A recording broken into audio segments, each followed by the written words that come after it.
আজিৰ তাৰিখত যিবিলাকে চিঞৰ বাখৰ কৰি আছে তেওঁলোকে ইক'চেন্ট্ৰিক জোন, নৌ ডেভেলপমেণ্ট জোন খায়েই নে পিন্ধেই নে তেওঁলোকে হয়তো নাজানে, সেইকাৰণে ইয়াত হালা কৰি আছে। তাৰপিছতে খালি ইক'চেন্ট্ৰিক জোনৰ কথাটো কোৱাটো তেওঁ ক'বই নালাগিছিলে, সেইটো এনেই কৈ পেলাই বিতৰ্কলৈ তেওঁক বিৰোধিতা কৰাৰ কাৰণে, তেওঁক দেখিব নোৱাৰাৰ কাৰণে এখিনি মানুহে তেওঁৰ বিৰুদ্ধে কৰিছে। এইটো ইক'চেন্ট্ৰিক জোনৰ বিৰুদ্ধে কৰা নাই, এইটো কথা গম পাইছেনে? হয়নে নহয় কওক? বোকাখাটৰ মানুহতকৈ বাহিৰৰ মানুহে জানিব নেকি এইবিলাক? কাৰ বাৰীত পহু সোমাই থাকে,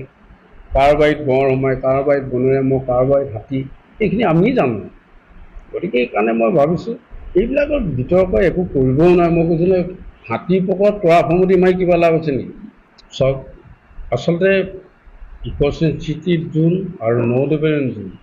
এইটো একেটা সময়তে প্ৰযোজ্য হৈছিলে আমাৰ বোকাখাটত, কাজিৰঙাৰ আশে পাশে এইখিনিত। নুমলীগড় ৰিফাইনেৰীয়ে নৌ ডেভেলপমেণ্ট জোন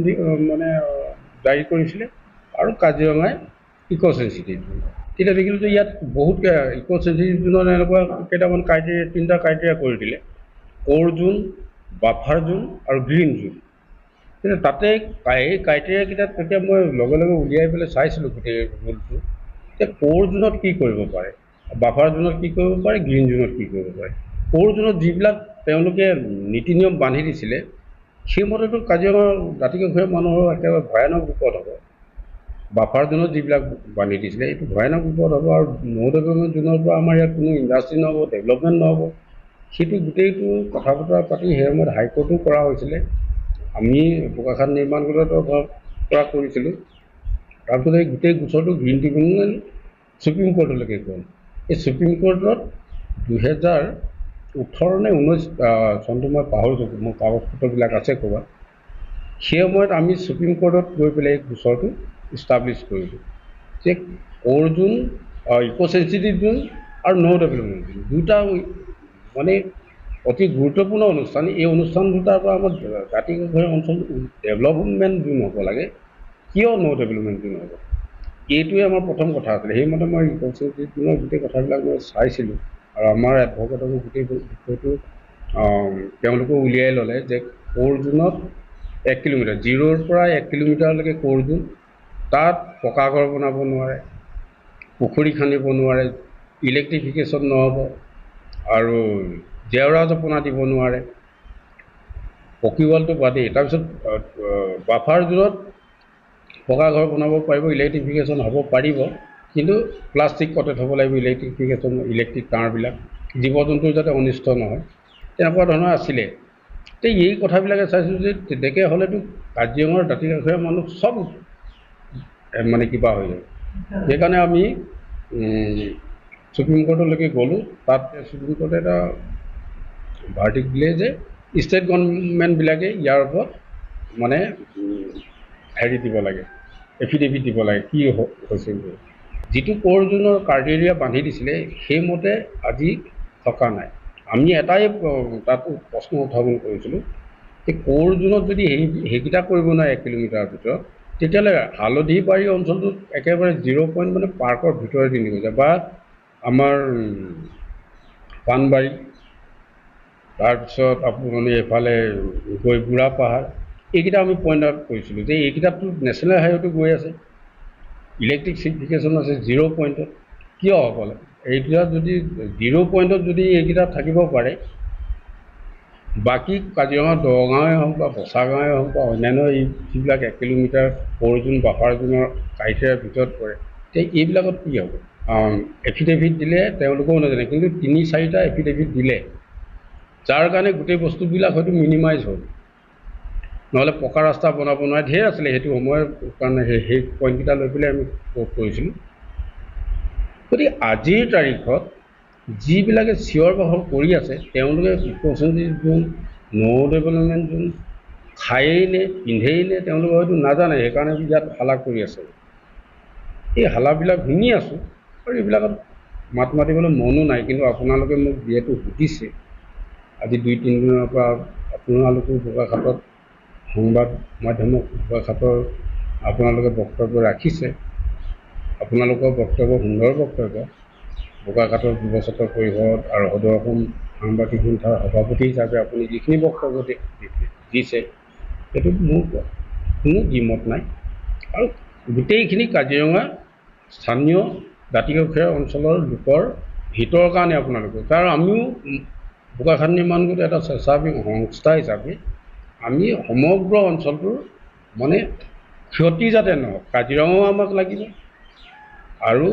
ইক' চেঞ্চুৰী জোনো লাগিব তাত যিখিনি মানুহো থাকিব জীৱ জন্তু থাকিব জীৱ জন্তু থাকিবলৈ অকল থাকিলেতো নহ'ব মানুহ থাকিব লাগিব গতিকে আজি বিশ্ব ঐতিহ্যৰ ক্ষেত্ৰত কাজিৰঙা ৰাষ্ট্ৰীয় উদ্যানত দেশী বিদেশী পৰ্যটকৰে একেবাৰে ভৰপূৰ আজিৰ তাৰিখত যদিও পাৰ্ক খোলা নাই কিন্তু দাঁতিকাষৰীয়া যিবোৰ আমাৰ হোটেল বা ৰিচৰ্টবোৰ আছে এইবিলাকতো এতিয়াও মানুহ আছে গতিকে তাৰ পৰা যথেষ্ট ৰেভিনিউ আৰ্ণ হৈছে কাজিৰঙা দাঁতিকাষৰীয়া অঞ্চলৰ লোকসকলে বিভিন্ন ধৰণে উপকৃত হৈ আছে গতিকে সেইকাৰণে কাজিৰঙাক লৈ বিতৰ্ক কৰাটো যিসকলে বিতৰ্ক কৰি আছে মই দেখিছোঁ ইয়াত যিসকলে কিবা এটা ইছ্যু পালেই ওপৰতে আহি জঁপিয়াই আহি কিন্তু ভিতৰৰ কথাবিলাক জানি লোৱাটো প্ৰয়োজন আছে আজি মই কাৰো নাম লৈ নকওঁ কিন্তু এনেকুৱা কিছুমান নেতা আহি ইয়াত হালাগুলা কৰি আছে তেওঁলোকে মই এইকাৰণে কৈছোঁ ইক' চেঞ্চিটিভ জোনৰ ক্ৰাইটেৰিয়াকেইটা তেওঁলোকে জানি লোৱাত ভাল হ'ব আৰু মই এইকাৰণে কৈছোঁ বোকাখাতত আহি এনেকুৱা ধৰণৰ মানে কাজিৰঙাৰ দাঁতিকাষৰীয়া অঞ্চলত কাজিৰঙাত আহি এনেকুৱা ধৰণৰ বিভ্ৰান্তি সৃষ্টি কৰিলে